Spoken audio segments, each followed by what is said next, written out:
So let's begin with the story of the New Testament. There are actually several stories of the New Testament.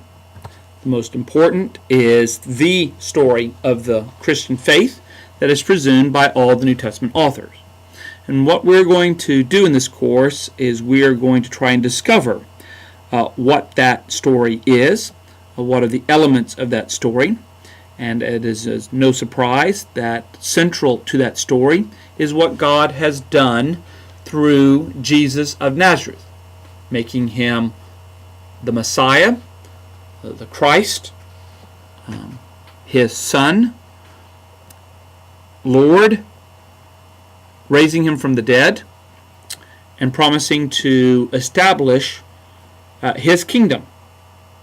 So we'll look at aspects of that story and how each New Testament author tells a part of that story. We'll also look at the story of the writing of the New Testament books. That is, how did they come about? Who wrote which book? When did they write it? To whom were they writing? What are some of the key things that they had to say and communicate? And we'll also look at the story of Christian faith that is told in each New Testament book.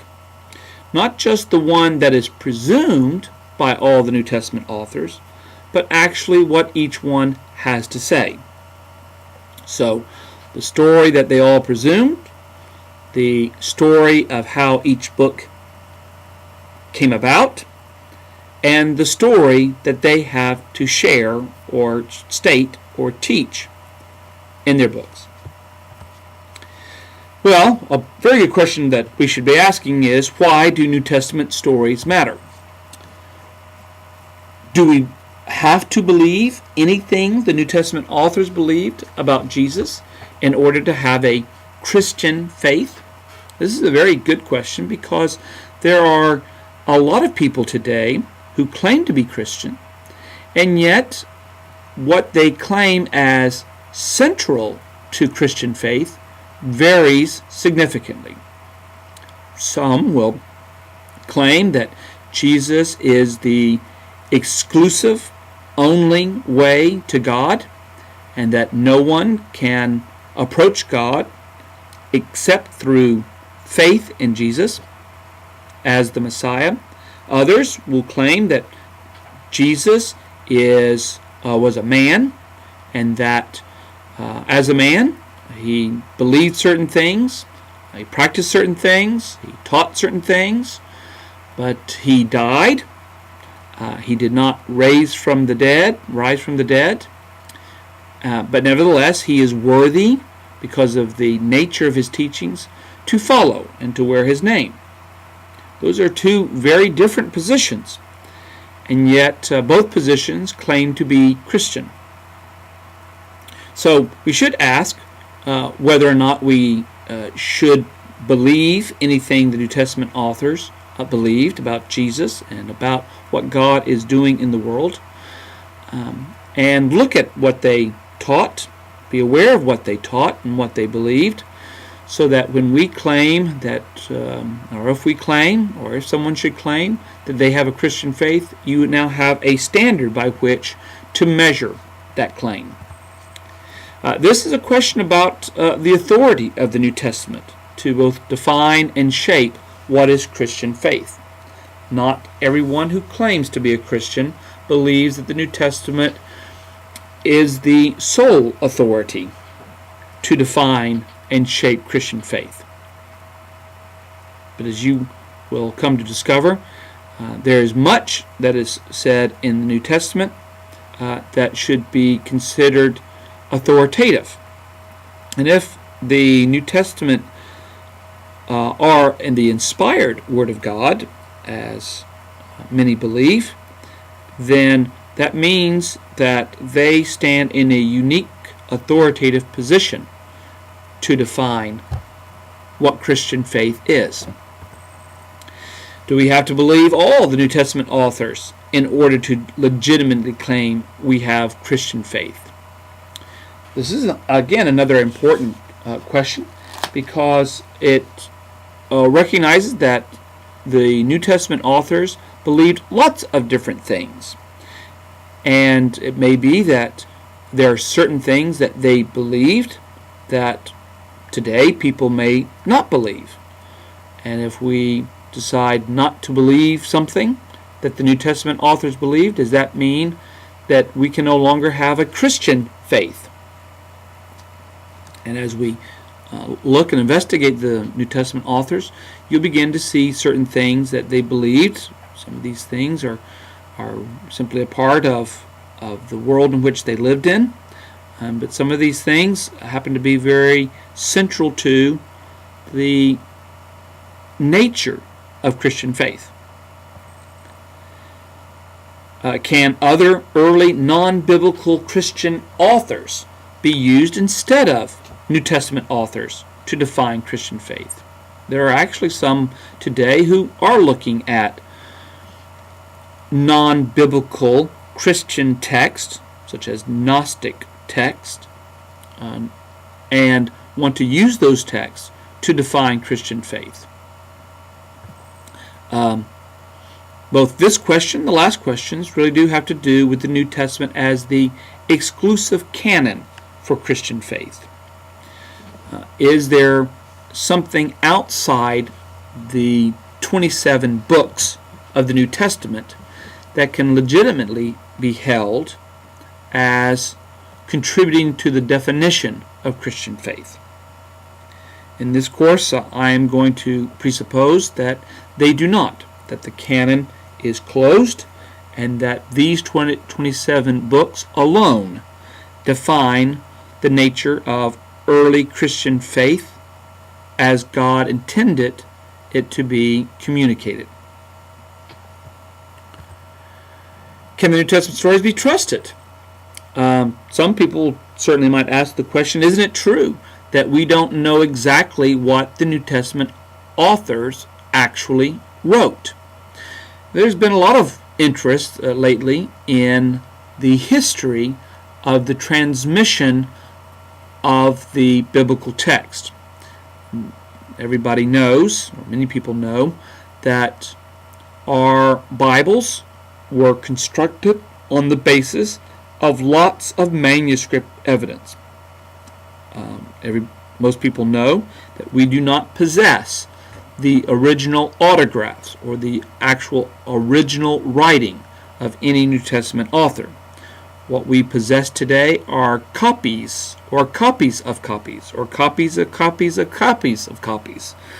And so what happens at times when people copy is people make mistakes, or people make intentional additions or make intentional omissions. And so those additions or omissions in some way may corrupt or change the message. And so there has certainly been a lot of discussions about whether or not what we have today as the New Testament adequately represents what those authors wrote. Well, there are several things that we do have that should give us confidence that what we have is adequate or reliable. We certainly have more manuscript evidence for the New Testament than we have for other well-known ancient literature, such as the writings of Plato or Aristotle. We have much more literature that accounts for what those authors wrote, what the authors of the New Testament wrote, than we do for other great pieces of ancient literature. And those are not questioned nearly as much as what the New Testament are. Also, the manuscript evidence that we have to reconstruct what the New Testament authors wrote is closer to the time when those authors wrote than the time period between other ancient literature and the copies that we possess today of them. So that should give us some cause or reason to have a great deal of confidence that the New Testament that has been constructed based on the copies that we have are very likely to be close to the original of what was written. Aren't there contradictions in the New Testament? Sometimes people will get parallels of the first three Gospels and notice differences, and sometimes people will look at maybe Gospel of Matthew, Mark, and Luke and compare it with the Gospel of John, and there certainly seems to be very big differences between the story of Jesus that is told.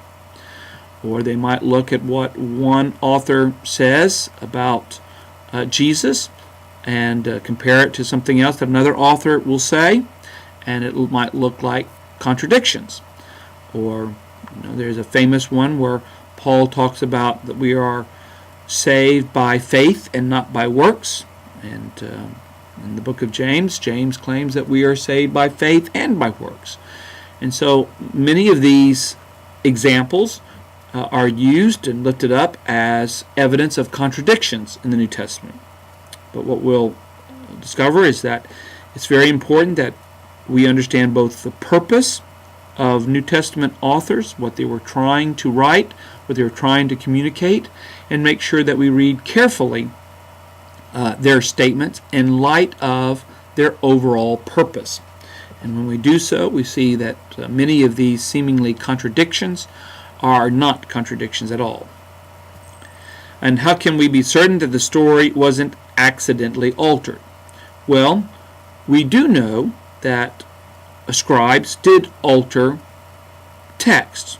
There's plenty of evidence plenty manuscript evidence to indicate this alteration.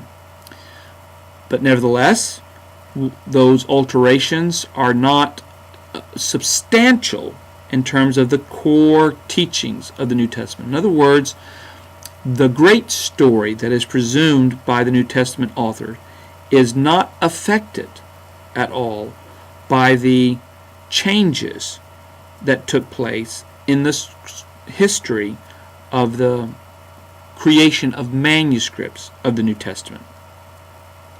And so it doesn't appear that the great story, the key element of the story of Christian faith, was altered by the authors of the New Testament or by the copyist of these authors.